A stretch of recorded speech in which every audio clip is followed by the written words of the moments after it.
মুসলমান ঘরের ছেলে মেয়েরা, আব্বারা, তরুণেরা, এ নবীর প্রেমিকেরা, আমার আল্লাহ জানিয়ে দেয়, ওই আমার বান্দারে, আমি আল্লাহ তোদের চোখ দিয়েছি, আমি আল্লাহ তোদের হাত দিয়েছি, আমি আল্লাহ তোদের কান দিয়েছি, আমি আল্লাহ তোদের পা দিয়েছি। বান্দারে, তোরা দুটো জিনিস আমি আল্লাহ আমাকে দে। এক নাম্বার তোরা রুকু দে, আমি আল্লাহ তোদের রুজি দেব। তোরা যদি সিজদা দিস, আসসালাতু মিরাজুল মুমিনিন, আমি আল্লাহ তোদেরকে আমার দিদার দিয়ে দেব। আল্লাহ বলছে, বান্দা রুকু দে, আমি আল্লাহ তোদের রুজি দেব। আর তোরা যদি সিজদা দিস, আমি আল্লাহ তোদের দিদার দেব। মুসলমান ঘরের ছেলে মেয়েরা, আব্বারা, তরুণেরা, এ নবীর প্রেমিকেরা, আমার আল্লাহ জানিয়ে দেয়, ওই আমার বান্দারে, আমি আল্লাহ তোদের চোখ দিয়েছি। বলো তো দেখি, যারা কানা মানুষ তারাই তো বুঝে কানা হওয়ার জ্বালা কি, যারা হাত প্যারালাইসিস তারাই তো বুঝে হাত না থাকার জ্বালা কি। আমার আল্লাহ এত কিছু নিয়ামত দিয়েছে। আমার আল্লাহ বলে, বান্দারে, তোরা যদি নামাজটা পড়তে পারিস, আফজালুল ইবাদাতি ইবাদাতুস সালাত, কেননা আমার রাসূলুল্লাহ জানিয়ে দিয়েছেন, দুনিয়ায় সমস্ত ইবাদতের থেকে নামাজ হলো উত্তম ইবাদত। নামাজ উত্তম ইবাদত। একবার দরুদ পড়েন তো, আল্লাহুম্মা।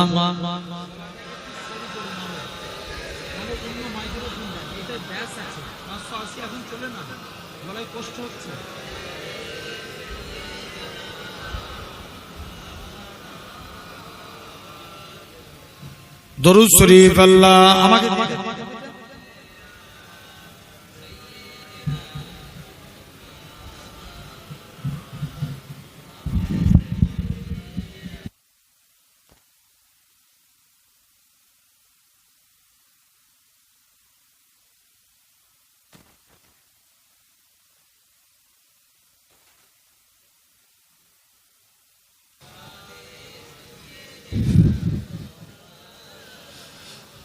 আল্লাহুম্মা সাল্লি আলা, একটু ভাসিয়ে রাখবেন না, ওয়ালা আলি সাইয়্যিদিনা। আমার সোনার ভাইরা, আব্বারা, তরুণেরা, তো যে কথা বলছিলাম তো জেনে রেখে দেন। আপনি আমি তাহলে এই সুন্দর নবিয়ানা মাহফিলে বসেছি, আমাদেরও নামাজ পড়া লাগবে। বলো ইনশাআল্লাহ। নামাজ পড়ার দরকার আছে না? নাই, নামাজ পড়তে হবে। আল্লাহর হুকুম, 5 ওয়াক্ত নামাজ পড়েন, আল্লাহ খুশি হবেন। নবী সাহাবী, একজন সাহাবী ছিলেন, নবীর দরবারে চলে গেলেন, দৌড়ে দৌড়ে যে আল্লাহ নবীর দরবারে পৌঁছে গেলেন। নবীর দরবারে যে চুপ করে দাঁড়িয়ে আছে। আল্লাহ নবী জিজ্ঞেস করছে, বাবা কি ব্যাপার? নবী যুবকের দিকে তাকিয়ে মুচকে মুচকে হাসতে লাগলেন। আরো জোরে বলা গেল না? কে হাসছে? কথা বলো। নবীজি কার দিকে তাকিয়ে? যুবক সাহাবীর দিকে তাকিয়ে। যুবক বাড়ি চলে এসেছে, কাজ করতে যায়, মনে পড়ে রাসূলুল্লাহর মুচকি হাসি। জোরে বলবে না? ঘুমাতে যাচ্ছে, মনে পড়ে রাসূলুল্লাহর মুচকি হাসি। কাজ করতে পারে না, ঘুমাতে পারে না, বারে বারে নবীর নূর চাঁদ মুখখানা আপনার মনে হয় সবসময় নবীর নূর চেহারাখানা দেখতে চায়। মুসলমান ঘরের ছেলে মেয়েরা, আব্বারা, তরুণেরা, হে নবীর প্রেমিকেরা, যুবক ছেলেখানা, আল্লাহ নবী হুজরা মুবারকে চলে গেলেন। আল্লাহ নবী দরবারে যে সালাম দেয়, আসসালাতু ওয়াসসালামু আলাইকা ইয়া রাসূলুল্লাহ হাবিবাল্লাহ। আল্লাহ নবী দরবারে চলে গেলেন, হে হযরতে মুহাম্মদ সাল্লাল্লাহু আলাইহি সাল্লাম, হুজুর আমি কাজ করতে যাই, হুজুর আমার মনে পড়ে যায় আপনার মুচকি হাসি, হুজুর আমি ঘুমাতে যাই, মনে পড়ে যায় আপনার মুচকি হাসি, হুজুর আমি কাজ করতে পারি না, হুজুর আমি ঘুমাতে পারি না, বারে বারে আপনার নূর চাঁদ মুখখানা দেখতে মন চায়। ও যুবকেরা, আল্লাহ নবী কি জানিয়েছিলেন? ও বাবা সাহাবী, তোমার কি চাই বলো? ইয়া রাসূলুল্লাহ হাবিবাল্লাহ, হুজুর আপনার হাতখানা বাড়িয়ে দেন, আজকের দিনে আমি যুবক ঈমানে কালেমা পড়ে মুসলমান হয়ে গেলাম। হুজুর মুসলমান, তবে আমার একটা শর্ত, আমি নামাজ পড়ব না। মুসলমান বলা যাবে? জোরে বলো না, বলা যাবে? যাবে না। যুবক, কেন না? এই যে প্যান্ডেল করেছেন, কটা খুঁটি দিয়েছে, এই খুঁটি না দিলে প্যান্ডেল দাঁড়াতো?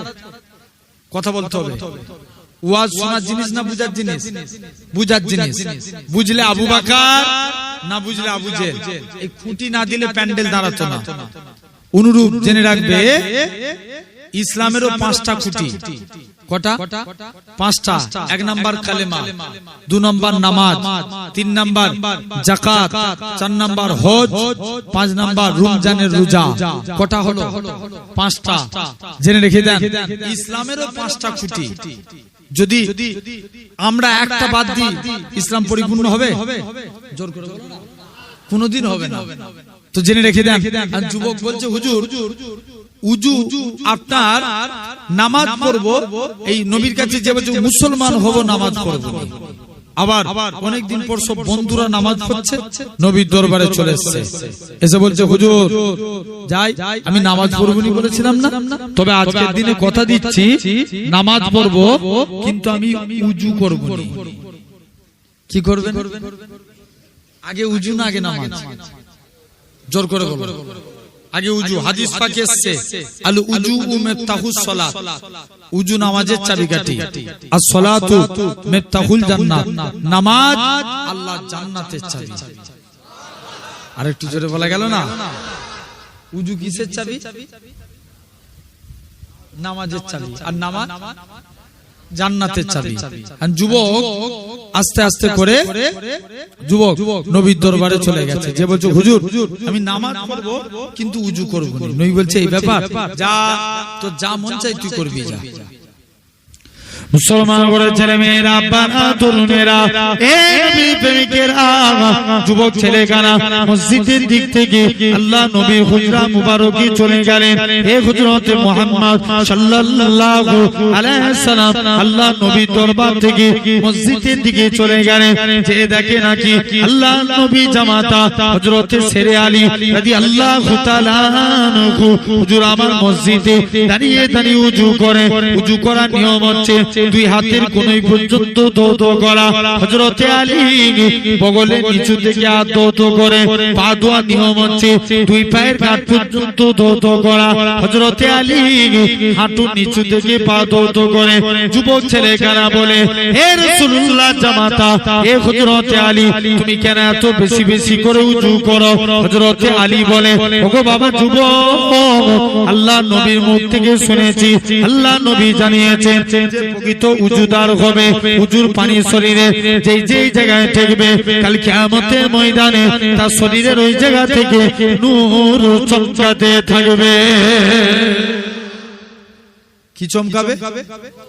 নূর চমকাবে। যুবক এখন ওখানটায় বসে যাও না ভাই, এই তোমরা বসে যাও না, দাঁড়িয়ে আছো কেন?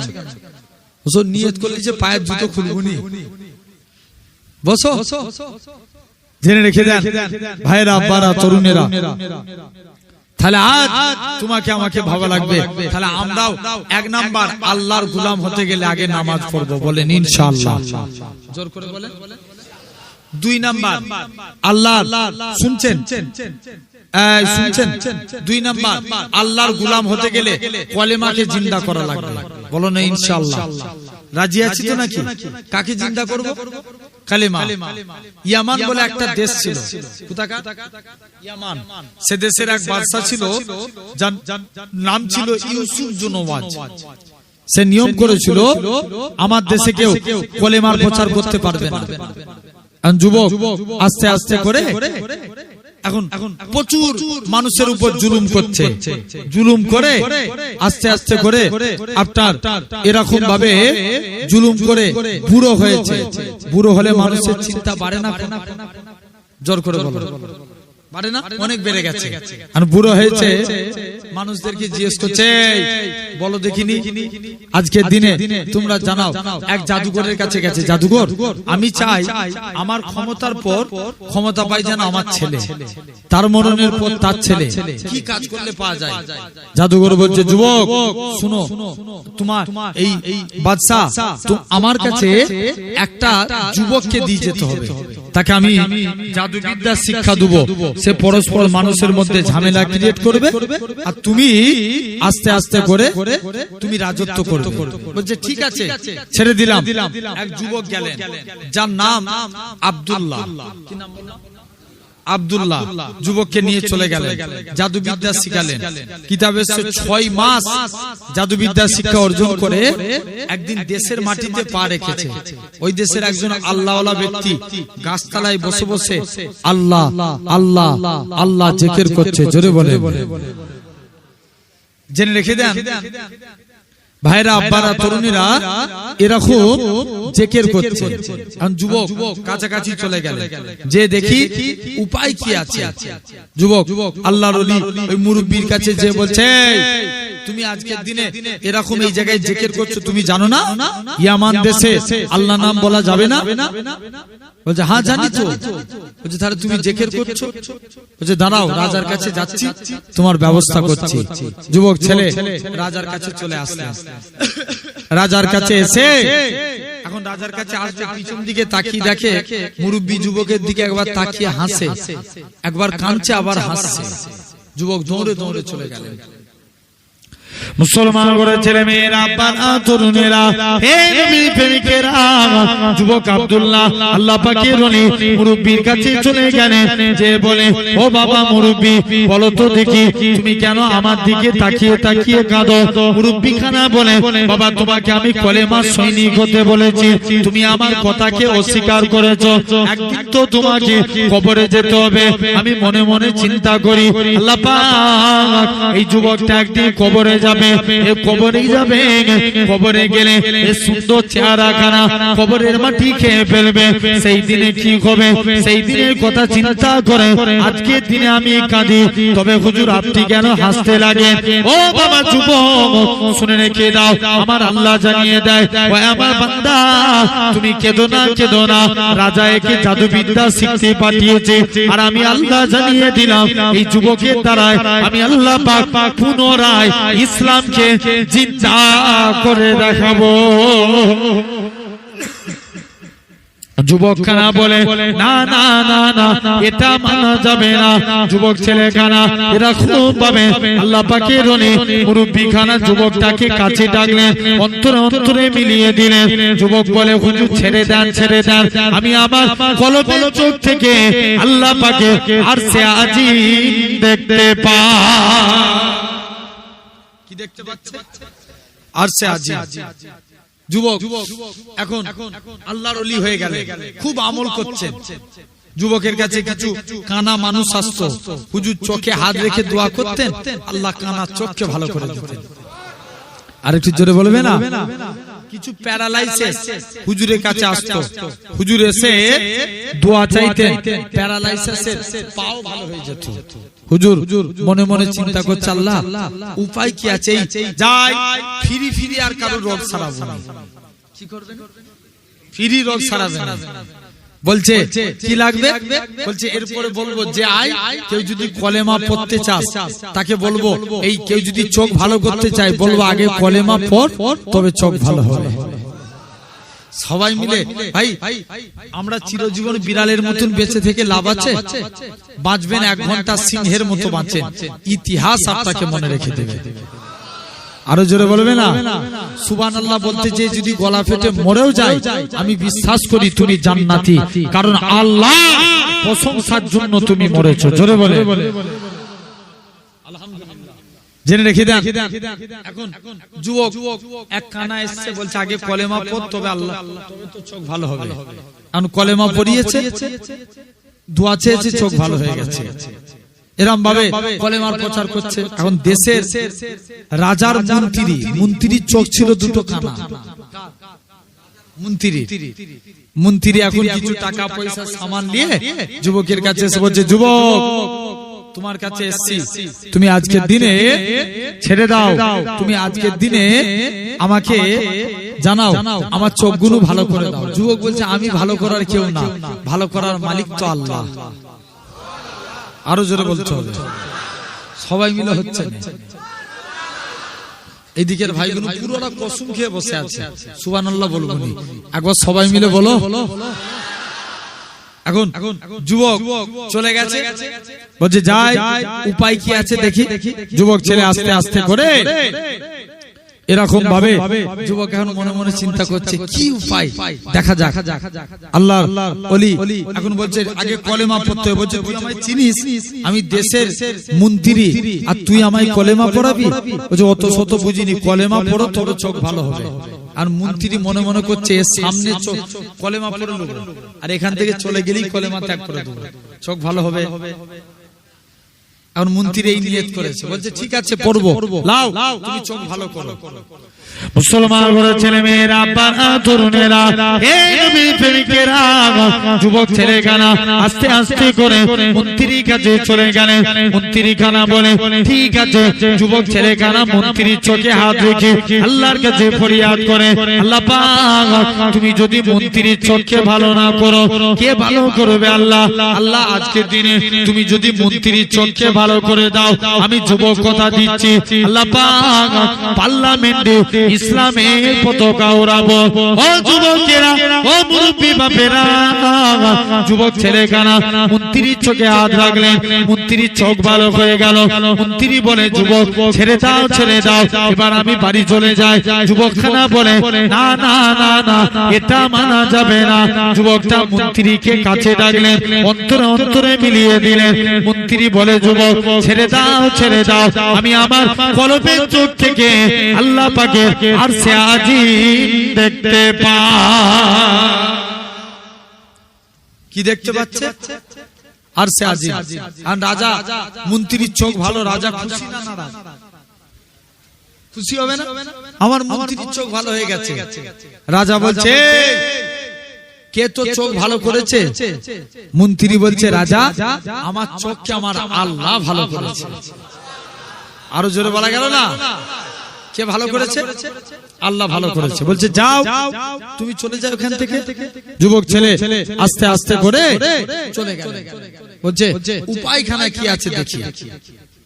মুসলমান শুনেন, এখন রাজা বলছে, দাদা আমি একটা যুবককে জাদুবিদ্যা শিখতে পাঠিয়েছিলাম, সে ফিরে এসুক, সে এলে তোদের ব্যবস্থা করছি। বলছে, যাও না, তুমি যে যুবকের দ্বারাই জাদুবিদ্যা শিখতে পাঠিয়েছো, আমি তার দ্বারাই কলেমা শিখে এসেছি। আর একটু জোরে বলবে না? বলছে, দাঁড়া যুবক, তোকে জাদুবিদ্যা শিখতে বলেছে আর তুই কলেমা শিখাচ্ছিস? যুবক বলছে, রাজা তোমাকেও কলেমা পড়তে হবে। কে বলছে? যুবক বলছে, যা, ছেড়ে দিলাম। যুবককে আস্তে আস্তে করে ছেড়ে দিলেন। যুবক বলছে, চলে যাও। 70 জন সৈন্য নিয়ে যুবককে পর্বতের চূড়ায় চলে গেলেন। যা, একে ফেলে মেরে দে, ই মরে গেলি সব আপদ মিটে যাবে। মুসলমান ঘরের ছেলে মেয়েরা, আব্বারা, তরুণেরা, এই নবীর প্রেমিকেরা, যুবক ছেলেখানা আস্তে আস্তে করে যুবক ছেলেখানা চলে গেলে। এরা খুব ভাবে যুবক ছেলেখানা পর্বতের চূড়ায় চলে গেলে। যুবকটা আল্লাহর কাছে ফরিয়াদ করে, আল্লাহ পাক, বিপদে পড়েছি, আল্লাহ তুমি আমায় হেফাজত করো। আল্লাহ তুমি যদি আমায় হেফাজত না করো, কে হেফাজত করবে? আল্লাহ, আল্লাহ আজকের দিনে তুমি আমায় হেফাজত করো। এই নওজোয়ান যুবক এরা খুব ভাবে যুবক ছেলেখানা আস্তে আস্তে করে আল্লাহর কাছে ফরিয়াদ করতে লাগে। আমার আল্লাহ পাক পাহাড়কে হুকুম করে, এ দুনিয়ার জমিনের পাহাড় তুমি কম্পিত হতে লাগো। 70 জন সৈন্যরা নিজেদের প্রাণ বাঁচাতে লাগে। আমার আল্লাহ পাক জিবরাইল আমিনকে পাঠিয়ে দিলেন, এ হযরত জিবরাইল চলে যাও, চলে যাও, আমার বান্দাটাকে সহি সালামতে জমিনায় নামিয়ে দাও। শুধু তাই তাই নয়, যুবক ছেলেখানা আস্তে আস্তে করে যুবক ছেলেখানা চলে গেলেন। কি ব্যাপার বলো, যুবক ছেলেখানাকে পর্বতের চূড়ায় থেকে রাখুন ভাবে আস্তে আস্তে করে নদীতে ফেলে দিলেন, মাঝ সমুদ্রে ফেলে দিলেন। যুবককে আল্লাহ হিফাজত করলো। রাজা বলে, কে তোকে বাঁচিয়েছে? আমাকে আমার আল্লাহ বাঁচিয়েছে। যুবকখানা, কি চাও বলো? যুবকটা বলে, এই এলাকায় একটা সমাবেশ হবে, ওই সমাবেশে আমি বক্তব্য দেব। হে নওজোয়ান যুবকেরা, যুবক আব্দুল্লাহ ওই সমাবেশে বক্তব্য দিলেন। একসঙ্গে হাজার হাজার মানুষ ঈমানে কালেমা পড়ে মুসলমান হয়ে গেলেন। ভাবো, এরকম কলেমা আমাদেরকে কলেমা জিন্দা করা লাগবে, বলো না ইনশাআল্লাহ? জোর করে বলো। ইমামে আজম, ইমামে আজম হুজুরের বয়স ছিল 13 বছর। কত বছর? 13 বছর। ইহুদির পণ্ডিত একজন, কষ্ট লাগছে খুব আমার, জেনে রেখে দেন ভাইয়েরা, আব্বারা, তরুণেরা, এরকম ভাবে আল্লাহ নবী এই শুনছেন ইমাম আজম আবু হানিফা, কোন ইমামে আজম? যার সঙ্গে যিনি শুনছেন, যিনি প্রতি রমজান মাসে 61 বার করে আল্লাহর কুরআন মাজিদ খতম করতেন। আরো জোরে বলা লাগবে। 2 নাম্বার, এক পা দাঁড়িয়ে 15 পারা কোরআন পড়েছিলেন, অপর পা দাঁড়িয়ে 15 পারা কোরআন শরীফ। সেই ইমামে আজম আবু হানিফা রাহমাতুল্লাহ আলাইহি। এখন হুজুরের বয়স 13 বছর। কত বছর বললাম? 13 বছর। ইমামে আজম আবু হানিফা 13 বছর বয়সে ইমামে আজম মনে মনে করছে, ইহুদির পণ্ডিত আলেম সমাজকে 4টে প্রশ্ন করলো। কটা প্রশ্ন? 4টে। 1 নাম্বার, বলো তো তোমার আল্লাহর আগে কে আছে? তোমার আল্লাহ বর্তমানে কি করে? তোমাদের আল্লাহ একা তাম পৃথিবীকে কেমন করে কন্ট্রোল করে?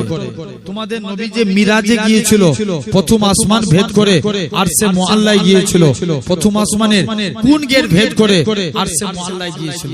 মোট কটা প্রশ্ন হলো? 4টে। আলেম সমাজ কেউ উত্তর দিতে পারে না। ইমামে আজম বলছে, আমি উত্তর দেব। বলছে, তুই বাচ্চা ছেলে উত্তর দিতে পারবি? বলছে, হ্যাঁ। ইমামে আজম চলে গেলেন। বলছে, বলো তো যিনি প্রশ্ন করে তিনি বড় না যিনি উত্তর দেন তিনি বড়? যে উত্তরদাতা বড়। ইমামে আজম বলে, যেহেতু আমি উত্তর দেব, সিংহাসনে বসবো আমি, তুমি জমিনায় বসে যাও। ইমামে আজম সিংহাসনে বসলেন, ইহুদির পণ্ডিতরা জমিনায় বসে গেলেন। প্রথম প্রশ্ন করছে, বলো তোমার আল্লাহ বর্তমানে কি করে?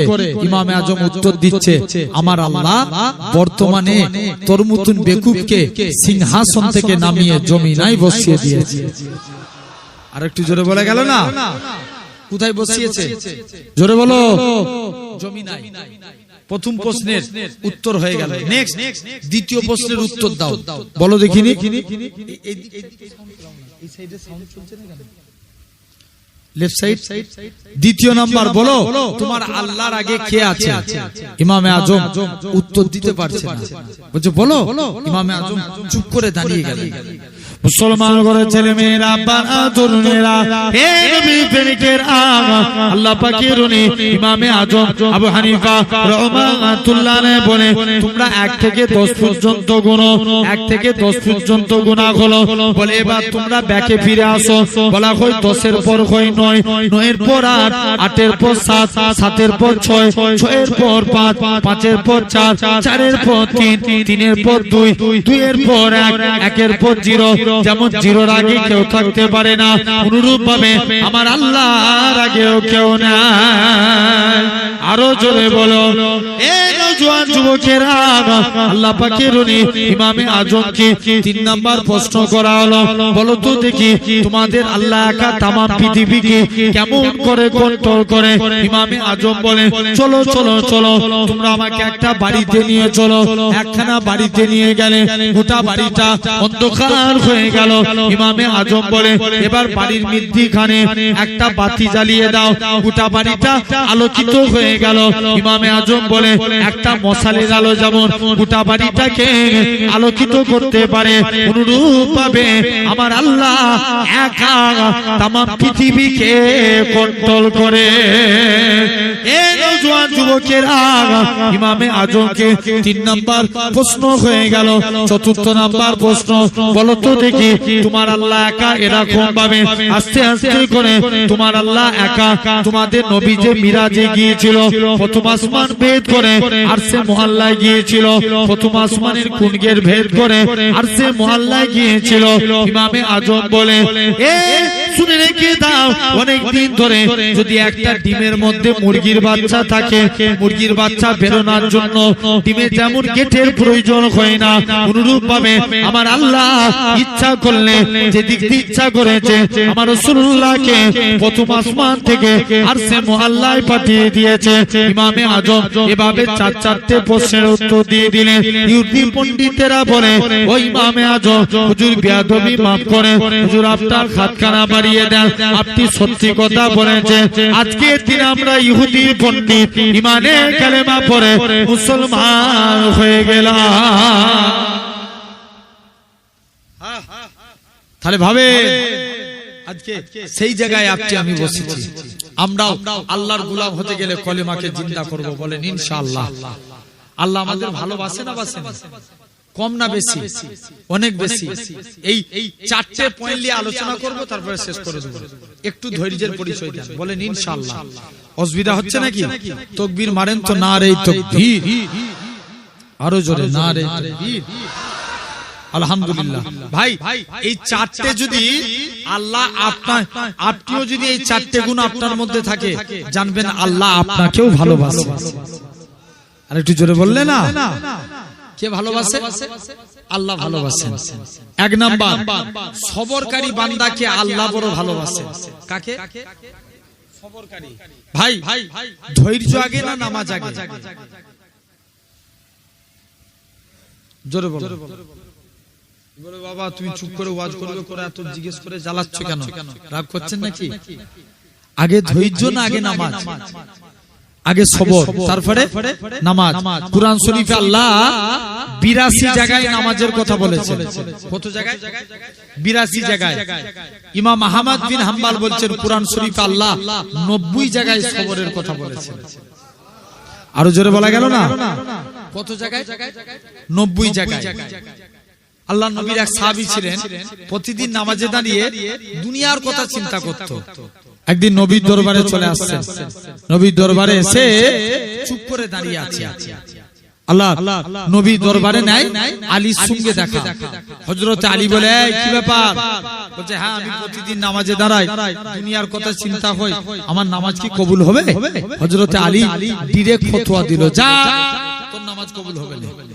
সাহাবী রাগ করে মনটা আরো কনফিউজ হয়ে পালিয়ে এসেছে। পরের দিন নবী দরবারে আছে, নবীর দরবারে এসেছে। আল্লাহ নবী বলছে কি ব্যাপার? বলছে হুজুর আমাকে আলী ফতোয়া দিয়েছে আমার নাকি নামাজ হবে না। আল্লাহ নবী বলছে আলী বলেছে? যাও আলীকে ডেকে নিয়ে এসো। কাছে ডাকলেন, আলী তুমি একে ফতোয়া দিয়েছো এর নাকি নামাজ হবে না? জি ইয়া রাসূলুল্লাহ। যাও তুমি ওযু করে এসো, 2 রাকাত নামাজ পড়বে, আমি রাসূলুল্লাহ তোমাকে একটা চাদর গিফট করব। আরো জোরে বলা গেল না? কি দিবে? চাদর দিবে। কারণ আলী নামাজে দাঁড়িয়ে গেছে, প্রথম রাকাত নামাজ পড়ছে, মনে মনে জোরে জোরে পড়ছে। দ্বিতীয় রাকাত নামাজ পড়তে গেছে, হযরতে আলী মনে মনে চিন্তা করছে আল্লাহ নবী তো চাদর দেব বলেছে, কার চাদর দিবে? কে চিন্তা করছে? জোরে বলো। হযরত আলী। তা বলে ভাববেন না আলী হুজুর নামাজে মনোযোগী ছিল, আস্তাগফিরুল্লাহ। এটা না, কোন এক টাইমে হযরতে আলীর পায়ে জিহাদের ময়দানে যুদ্ধ করছেন, তীর ঢুকে গেছে। তীরে দেখবেন ফলা থাকে, থাকে না? থাকে না? ঢুকে যাওয়া সহজ, বার করা অনেক কঠিন। হযরতে আলীর পা থেকে তীর বার করতে যায়, শরীরের চামড়া গোশত সব বেরিয়ে যায়। আলীর পা থেকে তীর বার হয় না। বলছে চলো। আলীর কাছে গেলেন সবাই মিলে, আলী তুমি কোথা থেকে? তোমার পা থেকে তীর বার করতে পারি না। সবাই মিলে নবীর দরবারে চলে গেলেন। ভালোবাসার জায়গা মদিনা, ভালো লাগার জায়গা মদিনা। জোরে বলো না সুবহান। একসঙ্গে সামনে থেকে পিছনে, পিছনে গুলো তো পুরো ফাঁকি দিচ্ছে, সবাই মিলে বলেন সুবহানাল্লাহ। ভালোবাসার জায়গা মদিনা, ভালো লাগার জায়গা মদিনা, ভালোবাসার জায়গা মদিনা, ভালো লাগার জায়গা মদিনা।